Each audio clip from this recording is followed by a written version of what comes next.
नमस्कार प्रणाम। मेरा नाम डॉक्टर इंद्रदमन तिवारी है। लखनऊ विश्वविद्यालय के आपके LLB 3 year course, LLB 5 years course के सेमेस्टर एग्जाम्स को लेकर हम लोग लगातार चर्चा करते आए हैं और आप सभी का पुनः स्वागत करता हूं अपने चैनल अधिवक्ता महोदय पे। और बात हम लोग करने वाले हैं आज LLB integrated 5 year degree course first year के फर्स्ट सेमेस्टर के paper code LB105 paper 5 sociology first के विषय में। तो पहले हम लोग एक बार सिलेबस की ओर देख लें। सोशियोलॉजी का जो आपका सिलेबस है उसमें क्या है। पहली यूनिट बेसिक कंसेप्ट्स की है। समाजशास्त्र की जो सामान्य सी साधारण सी जो अवधारणा है, सोशियोलॉजी का मतलब क्या होता है, सब्जेक्ट मैटर क्या है, स्कोप क्या है, ऐसी चीज़ें हैं। सोसाइटी का मतलब क्या होता है, समुदाय, कम्युनिटी, एसोसिएशन, इंस्टीट्यूट। और सोशल ग्रुप का मतलब क्या होता है, meaning and classification of social groups है। और आज ही सोशियोलॉजी थर्ड का पेपर था जिसमें सोशल वर्क था। सोशल वर्क ये सोशल ग्रुप का है। फैमिली, ट्रेडिशनल, मॉडर्न को लेकर के चीज़ें अक्सर पूछी जाती हैं। उसके मेरिट डिमेरिट को लेकर के चीज़ें पूछी जाती हैं, आपसे सवाल पूछे जाते हैं फैमिली को लेकर के। दूसरी जो यूनिट है सोशल थॉट्स पे, सामाजिक समाजशास्त्री कुछ जो कहें कि बड़े समाजशास्त्री हैं जिन्होंने इस कुछ विषयों पर अपनी बातें कही हैं। जैसे अगस्त कॉम्टे का लॉ ऑफ 3 स्टेजेज है, पॉजिटिविज्म के विषय में है, रिलीजन ऑफ ह्यूमैनिटी को लेकर के है। इमाइल दुर्खिम का लेकर वो है, इमाइल दुर्खिम का सोशल सॉलिडेरिटी पर सिद्धांत है। Theory of division of labour है। Theory of religion and suicide है। सुसाइड वाला खूब पूछा जाता है। कार्ल मार्क्स के विषय में खूब पूछा जाता है। Marxism, concept of social change, class struggle, वर्ग संघर्ष इसको कहा जाता है। Division of labour. Max weber की जो थ्योरीज हैं रिलीजन को लेकर के, उन्होंने क्या कहा, concept of authority and the concept of social action. तीसरी unit social change and social control. दोनों से बड़े बड़े सवाल हमेशा पूछे जाते रहे हैं। सोशल चेंज का मतलब क्या है, फैक्टर्स क्या हैं, सोशल और कल्चरल चेंज के अंतर बीच में डिस्टिंक्शन क्या है, अंतर क्या है, सोशल कंट्रोल का सामाजिक नियंत्रण का मतलब क्या है, उसकी मीनिंग, उसका इंपॉर्टेंस, उसका सोशल कंट्रोल के जो मीन्स हैं, किसके द्वारा सोशल कंट्रोल किया जाता है, पब्लिक ओपिनियन एंड प्रोपोगेंडा के विषय में है, रिवार्ड एंड पनिशमेंट के विषय में है। उसके बाद एजेंसीज ऑफ सोशल कंट्रोल है जिसमें रिलीजन है, फैमिली है, स्टेट है। चौथी यूनिट है वो सोशियोलॉजी ऑफ प्रोफेशन की है जिसमें प्रोफेशन एंड प्रोफेशनलिज्म के विषय में आपको पढ़ना होता है। Distinction between profession and occupation के विषय में पढ़ना होता है। सोसाइटी एंड प्रोफेशनल एथिक्स के विषय में है। सोसाइटी और प्रोफेशनल एथिक्स में जो वृत्तिक आचार जिसको बोलते हैं, प्रोफेशनल एथिक्स, वो क्या है। और सोशियोलॉजी ऑफ लॉ है, relationship between law and society है, समाज का, विधि का आपस में कहें संबंध क्या है, रिश्तेदारी क्या है। इस प्रकार से चीज़ें आपसे पूछी जाती रही हैं। अब अगर हम एक बार आपके पुराने पेपर की ओर देखें, 2023 का जो आपका प्रीवियस क्वेश्चन था, पेपर था, उसको लेकर के बात कर लें तो सवाल आया था कि the study of sociology is very important to understand the law, explain. समाजशास्त्र का अध्ययन विधि की समझ के लिए अत्यंत आवश्यक है, समझाइए। दूसरा सवाल था कि while family fulfils man's need for collectivity, it also provides him emotional support, explain. परिवार जहां मनुष्य की सामूहिकता की आवश्यकता को पूरा करता है, वहीं उसे भावनात्मक समर्थन भी देता है, समझाइए। देखिए, फैमिली जब आप पढ़ करके जाते हैं तो ट्रेडिशनल फैमिली पढ़ करके जाते हैं, न्यूक्लियर फैमिली वगैरह पढ़ करके जाते हैं, लेकिन इस प्रकार के सवाल भी आपसे पूछे जाते रहे, आप समझिए। तर्क आपसे किया जा सकता है, तर्क आपसे अपेक्षित भी रहता है। सवाल है कि the feeling of we is strong in the community, examine critically. समुदाय में हम की भावना प्रबल होती है, आलोचनात्मक समीक्षा कीजिए। चौथा सवाल था, religion has developed to establish moral values in and unity in society. Durkheim ने कहा, डार्कहाइम जिसको हम लोग बोलते हैं, धर्म का विकास नैतिक मूल्यों एवं समाज में एकता स्थापित करने के लिए हुआ है। दुर्खिम ने कहा, इस चीज को इसको स्पष्ट कीजिए। अगला कॉम्टे को लेकर के, अगस्त कॉम्टे का एक व्यवस्था, एक उनका विचार है कि sociology is a science like other natural science, Comte explain. समाजशास्त्र अन्य प्राकृतिक विज्ञानों की तरह एक विज्ञान है, कॉम्टे ने कहा, व्याख्या कीजिए। मार्क्स के हिस्टोरिकल सोशलिज्म को लेकर के, मार्क्स के ऐतिहासिक समाजवाद की आलोचनात्मक व्याख्या करने के लिए आपसे कहा गया था। सोशल चेंज का जो सवाल था वो क्या था कि the speed of social change depends on social activities, examine. सामाजिक परिवर्तन की गति सामाजिक गतिविधियों पर निर्भर करती है, परीक्षण कीजिए। उसके बाद आगे था कि 8वां सवाल था, social change is a universal phenomenon, it can not be stopped, evaluate critically. सामाजिक परिवर्तन एक सार्वभौमिक घटना है, इसे रोका नहीं जा सकता है, आलोचनात्मक मूल्यांकन कीजिए इस कथन का।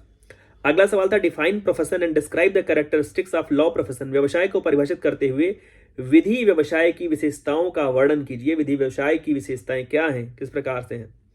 10वां सवाल था, what do you understand by business values, explain the professional values of legal profession. व्यवसायिक मूल्यों से आप क्या समझते हैं, विधि व्यवसाय के व्यवसायिक मूल्यों की व्याख्या कीजिए। तो एक बात आप समझ लीजिए कि ये मैक्स वेबर है, अगस्त कॉम्टे हैं, दुर्खीम है, कार्ल मार्क्स हैं, इन सब के विषय में किसी ना किसी माध्यम से, किसी ना किसी तरीके से, राइट लेफ्ट कैसे भी आपसे चीज़ें पूछी जाती रही हैं। अब इस बार कुछ और सिद्धांत आया है, अगली बार कुछ और सिद्धांत आएगा, इस प्रकार से हमेशा से चीज़ें रही हैं। सवालों की बात करें जो आपके लिए जरूरी है, तो आपको एक सवाल इस प्रकार से मिलता ही मिलता है सोशियोलॉजी का, आप जिसमें मतलब समझते हैं सोशियोलॉजी कैसे लॉ से रिलेटेड है, सोशियोलॉजी का लॉ से क्या संबंध है। जैसे सवाल इस प्रकार से हो सकता है कि what do you understand bye legal sociology, वैदिक समाजशास्त्र से आप क्या समझते हैं। Explain the utility of sociology study in legal study, sociology को पढ़ने की क्या आवश्यकता पड़ रही है एक विधि के छात्र को, जो एलएलबी ऑनर्स का पंचवर्षीय पाठ्यक्रम का लखनऊ विश्वविद्यालय का प्रथम सेमेस्टर का छात्र है, उसे सोशियोलॉजी पढ़ने की क्या आवश्यकता है। चूंकि वो विधि का छात्र है, वो विधि की पढ़ाई करने के लिए आया है, उसे कानून पढ़ना चाहिए। समाज के विषय में, समाजशास्त्र के विषय में पढ़ने की क्या आवश्यकता है। आगे बढ़ें तो जो सवाल है, जैसे जो कोर्ट्स को लेकर के सवाल आपसे पूछा जाता है, तो बार बार वो लॉ में और सोशियोलॉजी का जो संबंध है, उसको, उसके रिलेशन जो है, उसको संबंध को स्थापित करने में आपसे चीजें पूछी जाती हैं। जैसे सवाल है कि law is a profession not only an occupation, in this context explain the characteristics of profession and establish the law as a profession. तो जो प्रोफेशन को लेकर के और लॉ को लेकर, विधि का जो व्यवसाय है, भले उसको विधि का व्यवसाय लिखा जाए, लेकिन उसे बहुत ही गरिमामयी व्यवस्था माना जाता है, उसे कोई कहीं धंधा जैसा नहीं माना जाता है, लेकिन विधिक व्यवसाय अक्सर लिखा जाता है लीगल प्रोफेशन। तो law is a profession not only an occupation, विधिक व्यवसाय है ना कि मात्र उपजीविका। इस संदर्भ में व्यवसाय की विशेषताओं को समझाते हुए विधि को व्यवसाय के रूप में स्थापित की थी। सोशल कंट्रोल आपसे पूछा जाता रहा है। पिछली बार सोशल कंट्रोल के सवाल को पूछने का जो पैटर्न था वो आपने सुन लिया। सोशल कंट्रोल से तैयार होकर के आइएगा, और सोशल कंट्रोल पर इस प्रकार से सवाल आपको मिल सकता है कि कैसे जो सामाजिक नियंत्रण है वो समाज को बिखरने से बचा के रख रहा है। In the absence of social control the society will disintegrate, but religion has an important role in preventing this disintegration. Explain, कैसे धर्म जो है वो समाज को बिखरने से, और सामाजिक नियंत्रण करके रखा हुआ है उसने, तो कैसे समाज को बिखरने से वो रोक ले रहा है। इस प्रकार से चीजें आपसे पूछी जाती हैं। उसके बाद सोशल कंट्रोल को देखें तो सोशल कंट्रोल के अंतर्गत जो दंड की भूमिका है, जो पुरस्कार की भूमिका है, वो क्या है। सोशल कंट्रोल के अंतर्गत जो रिवॉर्ड की भूमिका है और दंड की भूमिका है, वो भी आपको पढ़ना है, वो जरूरी है आपके लिए, किस प्रकार से है वो देख लीजिएगा। आगे बढ़ें तो सोशल चेंज से आपको एक सवाल मिलता है, सोशल चेंज को पढ़ लीजिएगा कायदे से, सोशल चेंज को लेकर के कि सोशल चेंज जो है वो नेसेसरी है, social change is necessary but the direction of change are different. Discuss, सामाजिक परिवर्तन आवश्यक है लेकिन परिवर्तन की दिशाएं जो है वो भिन्न होती हैं, उसकी चर्चा कीजिए। तो सोशल चेंज को लेकर के एक चीज आप समझ के आइएगा। जहां पर आप मार्क्सिस्ट आइडियोलॉजी पढ़ रहे हैं, वहां पर थोड़ा सा इस बार कम्युनिज्म भी देख लीजिएगा, ऐड कर लीजिएगा। पिछली बार जो सवाल पूछा गया था वो सीधा पूछा गया था। जैसे सवाल है कि what do you understand by communism, examine the Marxist ideology of social change. साम्यवाद से आप क्या समझते हैं, सामाजिक परिवर्तन की मार्क्सवादी विचारधारा का परीक्षण कीजिए। वेबर को लेकर के, वेबर का क्या कंट्रीब्यूशन सोशियोलॉजी को लेकर के रहा है, वेबर के जो कुछ कोट्स हैं, वेबर की जो सोशियोलॉजी के विषय में उन्होंने कहा है, वो जरूर देख लीजिएगा मार्क्स वेबर के बारे में। जैसे सवाल है कि उनका जो रिलीजन के बारे में जो उनका आइडिया था, explain his idea about religion, समाजशास्त्र में वेबर के योगदान के साथ में उनके धर्म के विचारों को समझाइए। इस प्रकार से सवाल आपसे पूछा जाता रहा है, उसको आप देख लीजिएगा।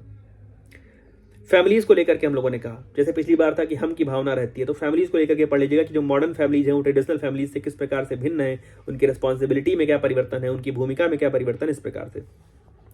अगस्ट कॉम्टे के कोर्ट्स में जो उनके जैसे उन्होंने पिछली बार जो कहा वो सवाल पूछा गया था। अब एक उनका और बहुत मशहूर सा कोट है कि sociology is also a science like other natural science, examine this statement in the context of the nature of sociology. जब आप सोशियोलॉजी का नेचर पढ़ते हैं और वहाँ पर अगस्ट कॉम्टे की मदद से आप उस चीज़ को पढ़ते हैं, तो आप ये पाते हैं कि अगस्ट कॉम्टे ने सोशियोलॉजी के नेचर को लेकर के सोशियोलॉजी को अन्य विज्ञान की तरह ही रखा है। क्या कहा है उन्होंने सोशियोलॉजी के विषय में, वो आप एक बार जरूर देख लीजिएगा।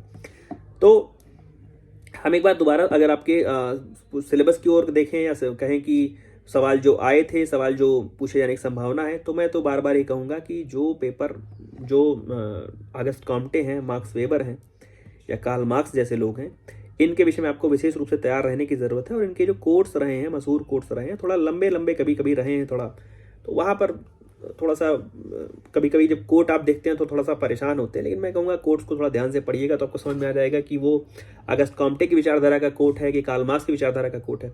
कुछ सवाल जैसे कभी कभी थोड़े से और टेक्निकल किए गए, जैसे सवाल था कि sociology studies each and everything under the sun discuss, कि इस मतलब सूर्य के नीचे जो भी कुछ आ रहा है, सूर्य के अंतर्गत आने वाली कोई भी जो वस्तु है, प्रत्येक वस्तु को समाजशास्त्र के अंतर्गत हम अध्ययन करते हैं। मीन्स कुछ भी बचा नहीं ना, सूर्य के नीचे तो सब कुछ है, तो कुछ भी बचा नहीं। मीन्स समाजशास्त्र का जो दायरा है वो इतना बड़ा है, इतना वृहद है कि सूर्य के नीचे सब कुछ का अध्ययन समाजशास्त्र के अंतर्गत हो रहा है। फैमिली को लेकर के जब सवाल आपसे पूछा जाए, जैसे हमने कहा ट्रेडिशनल और मॉडर्न वाली बात है, सवाल एक बार ऐसे भी पूछा गया कि डिफाइन फैमिली, फैमिली का मतलब क्या है, जो इंपॉर्टेंस है उसको डिस्कस वो उसकी महत्ता को डिस्कस करिए, और डिस्कस करिए कि जो रिस्पॉन्सिबल फैक्टर्स हैं to convert a traditional family to modern, क्या फैक्टर्स हैं, कौन से ऐसे हिंदी में कहें तो कौन से ऐसे कारक हैं जो एक ट्रेडिशनल फैमिली को मॉडर्न फैमिली में कन्वर्ट करने के लिए कहीं सहायक होते हैं या कह दें कि बाध्यकारी हो जाते हैं और फैमिली कन्वर्ट हो जाती है। आगे बढ़ें तो अगस्त कॉम्टे का जो कंट्रीब्यूशन हम लोगों ने कहा सोशियोलॉजी के प्रति क्या रहा है, उसका एक स्केच आप बना करके आइए। स्केच मेरा मतलब है उसका एक चित्र सा, पिक्चर नहीं, मतलब लिखने वाला। या जो कार्ल मार्क्स ने जो हिस्टोरिकल मेटरलिज्म की बात करी, हिस्टोरिकल मेटरलिज्म का मतलब हिंदी में कहे तो ऐतिहासिक भौतिकवाद की जो उन्होंने जो उस पर विचार रखे, या मैक्स वेबर के जो कंसेप्ट जो है, मैक्स वेबर का जो सोशल एक्शन का जो कंसेप्ट है, हिंदी में कहे तो सामाजिक क्रिया के बारे में जो उनके विचार हैं। और रिलीजन जब पूछा गया तो रिलीजन हमेशा से सोसाइटी को कंट्रोल करने के लिए सोशल कंट्रोल के एक फैक्टर के रूप में, सोशल कंट्रोल की जो एक नकेल है वो धर्म के हाथ में है, रिलीजन के हाथ में है, तो उसको आपको चर्चा करनी रहती है। सोशल चेंज जो है वो एक यूनिवर्सल या कंपलसरी फिनोमेना है, उसको लेकर के डिस्कशन आपसे पूछा जाता रहा है। सोशल कंट्रोल, हम लोगों ने कहा कि सोशल कंट्रोल की मीनिंग, सोशल कंट्रोल के मीन्स, और मीन्स के रूप में धर्म, रिलीजन खूब पूछा गया है। और प्रोफेशनलिज्म की जब हम लोग बात कर रहे हैं तो प्रोफेशनलिज्म का मतलब क्या है, लॉ एंड सोसाइटी के बीच में जो रिलेशनशिप है, इस प्रकार से चीजें आपसे पूछी गई हैं।